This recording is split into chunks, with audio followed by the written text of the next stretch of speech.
mental health. The truth is, as social beings, we are talking to computers, we are speaking to screens, but dwelling on does not exist. And so at the end of the day, there's a lot of silence. What happens when there's silence? Abuse. What happens when there's silence? To begin to think the only way is for me to escape, escapism. And so among young girls, it is the fact that we must create support lines. One of the things I want to advocate for is, especially in schools, we should have mental health counselors, mental health services, mental health programs, mental health clubs.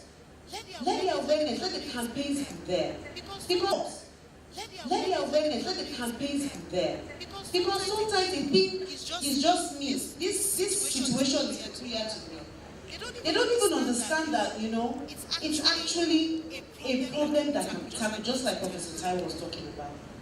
So can we even have mental health counselors coming? Can we have educators, parents, caregivers, being empowered with this information, looking at the red flags? All of a sudden, you see that somebody has lost appetite, or somebody is being withdrawn. It's not coming out. There's a case in, I think it was University of Abuja. These students did not come out of their room for 1 week, and nobody felt the need to go and find out what was happening until they found this child dead. So can we pay attention more to our surroundings and what's happening?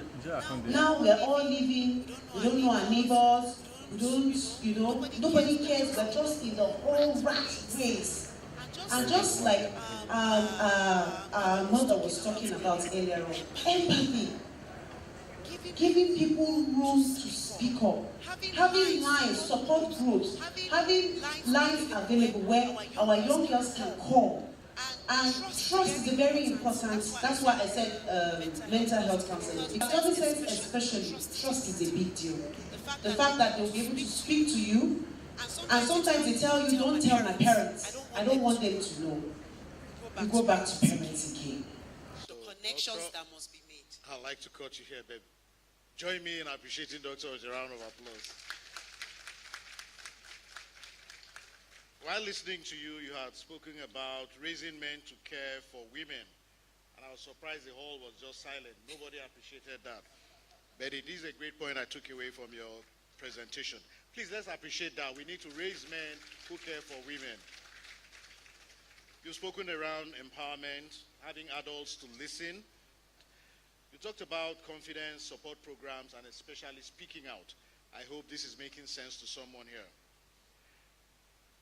We will soon open the floor for interactions from all interested persons around this conversation. But before we do that, I would like to see what actions are happening around GBV and those key areas of maternal health, adolescent, reproductive, and other frameworks of GBV.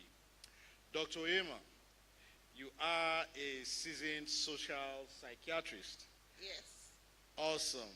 So my question to you will be, what multi-cross-sectorial partnerships are essential to create holistic GBV survival care through ecosystems of health, legal, psychosocial, economic, as well as position mental health as a national development?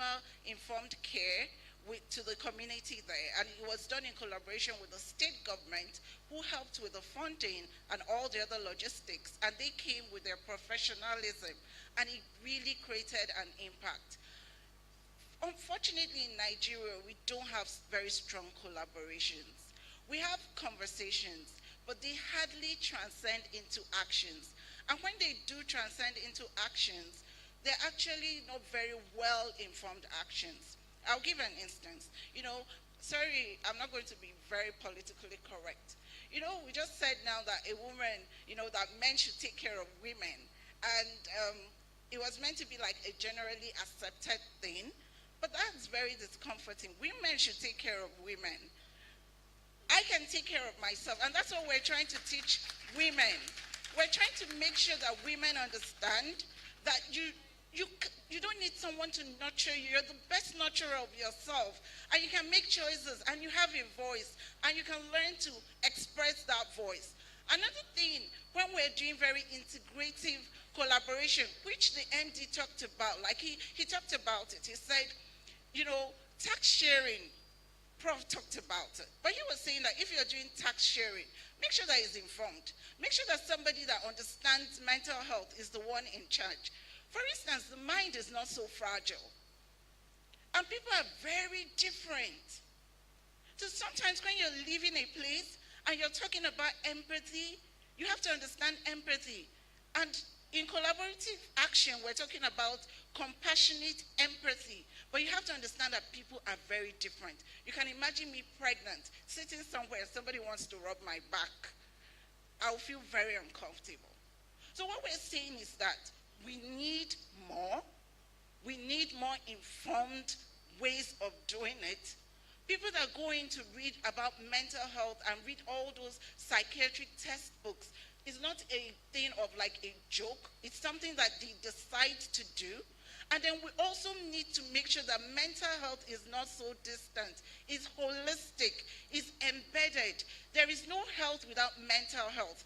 And that is why before you're a psychiatrist, you're a general practitioner. So when you walk into my consulting room and you have a headache, I treat you first as a doctor before I even start thinking about mental health.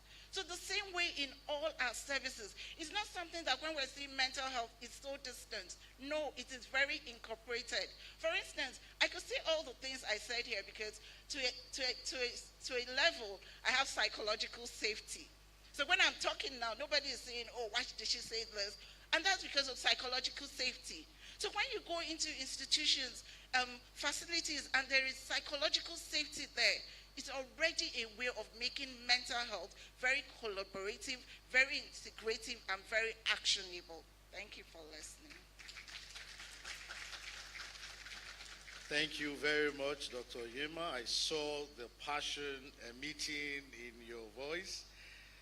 You have stressed the need for collaboration, and this is something we cannot overemphasize. The fact that women should care for women is something we need to take away today as well. Again, holistic approach to mental health services remains very important at this time. And so to crown this conversation, it will be important to look at how digital platforms are helping us navigate challenges around gender-based violence. And to do this for us, I would invite Dr. Abiobele, if my pronunciation is right.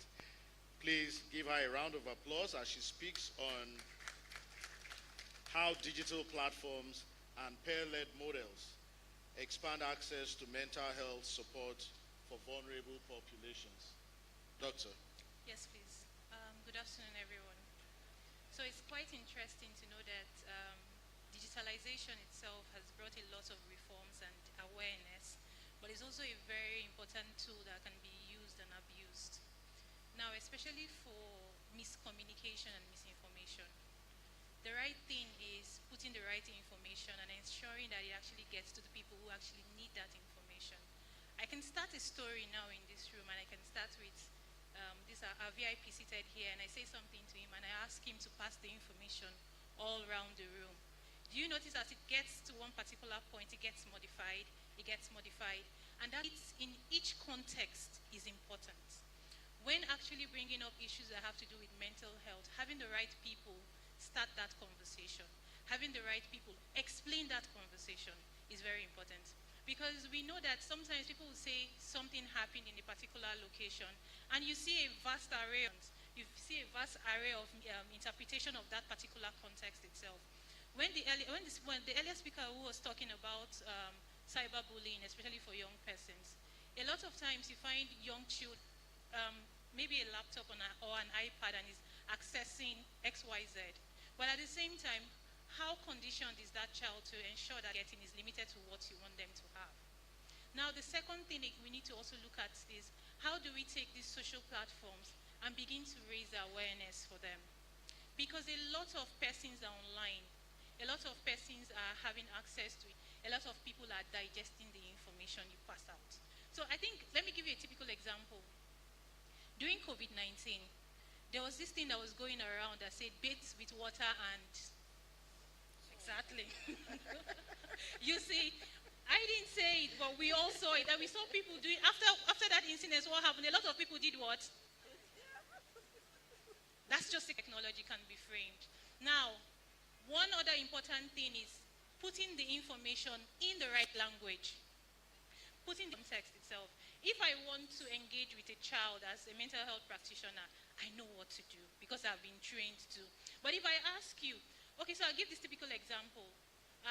I started working with children some years back, and there was this beautiful young boy. He was about 8 or 9. And then he said 1 times 1. And then I continued until we got to gazillion.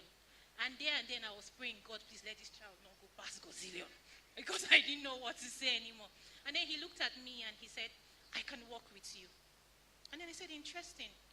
And I noticed that he's doing extremely well in mathematics. Before they put the paper up, he's done. And then he says, Miss, I'm done. And I'm like, okay, cool, let me see. And I'm looking at it, and I'm like, but then when we get to English, he's not interested. When we get to other, he'll say, you just see him, he's fumbling his pencil. And then I said, how do I really work with this child? So I was working with him in class, and then I said, do you want to take a break? He's like, yes. And then we take a walk, we move around the school, we discuss every other thing that has to do with calculation, and then we come back and 20 minutes have his attention, then he goes off. So now you're looking at a child who has an attention deficit, but because in that context, it was situated to cater for his needs to be looked into, that he needs to have support. So contextualizing the digitalization itself, looking at how do we have stories that are, and that's one important thing in digitalization, using storytelling to get to people. We could get your attention in this room by telling stories. But if I come in here and I'm reading, okay, so you know based on the findings we have schizophrenia, I've lost you. But then if I tell you like, okay, so there's this particular woman actually went to the hospital because she was scared, she was afraid. And then everybody's like, okay, so what happened to the woman? We're all invested. But then if I come in and then they're like, okay, so she went to the hospital and she was told this and she was told that, and then this and this, you now see people are becoming interested in it because you've contextualized it. The digital tool is a very powerful tool. And somewhere along the line also is also ensuring that there are restrictions on information.